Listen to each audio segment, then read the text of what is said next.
Let's bring in now SABC News Foreign Desk Editor Sophie Mokoena for the latest. A very good morning to you. What can we expect from the resumption of the Pan-African Parliament today? As you have indicated, the Pan-African Parliament is expected to continue its business in what's on the agenda. And I think the main issue here is the election of the Bureau. You know that last week Friday they were supposed to elect a Bureau, Thursday in fact, and that didn't happen. And we are hoping today this will happen.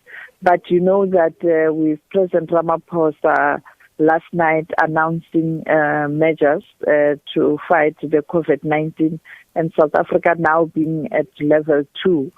I think what we will be also monitoring or looking at will be the numbers of people who will converge in this hall. I am actually in the hall, and for now, there are still very few people, majority staff members, who are trying to ensure that their room is in compliance with the COVID-19 regulations. In other words, ensuring that they place some signs that indicate that members of parliament must leave enough distance amongst themselves. They shouldn't be sitting next to each other. That's what they are doing.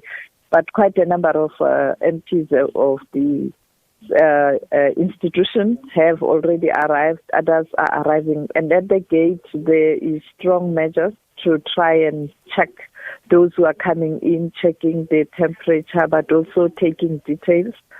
And also changes to the visit. Last week, people were allowed to get the day pass so you could visit.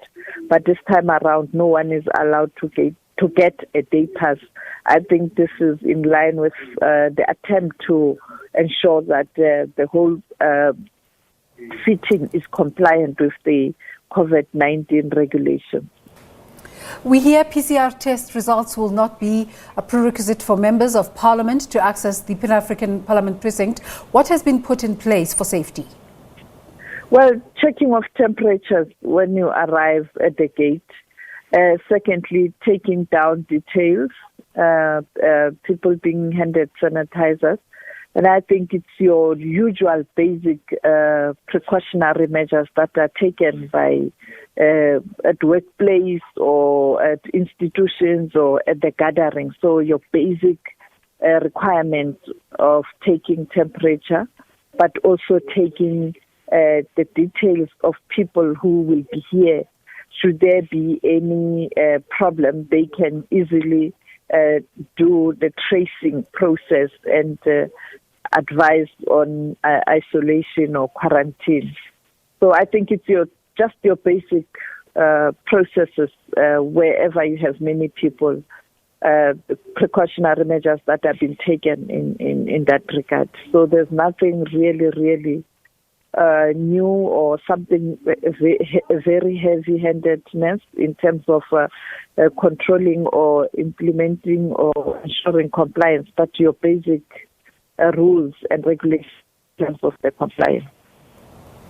Is there any option to access the Parliament online? Yes, they do. There's a live streaming of the sitting of the Pan-African Parliament. That is why last week, during the week, there were lots of clips that were making the rounds in terms of what was happening in the Pan-African Parliament. Therefore, people can still follow the Pan-African Parliament online. You just go to the website and you will get information. Thank you so much for bringing us up to speed. Sophie Mokoena is the SABC News Foreign Desk Editor and bring us up to speed there in terms of happenings at the Pan-African Parliament today.